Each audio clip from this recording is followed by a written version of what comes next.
తెలంగాణ రాష్ట్ర ప్రభుత్వం రాకముందు సంత సేవాల జయంతి ఎక్కడో గ్రామాలలో చిన్నగా మాత్రమే కార్యక్రమం చేస్తుంటుంది.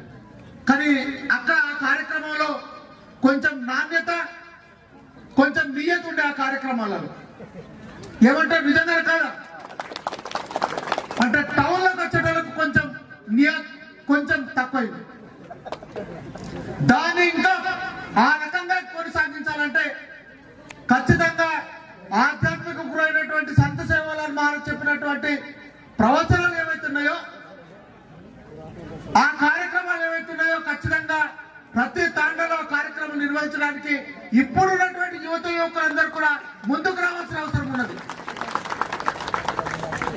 अभी दीक्षा में मैं देख रहा, बुढ़े बुढ़े लोग वाले दीक्षा डाले, जवान जाने वाले वैसे सही, उन्हें कब से सीखेंगे?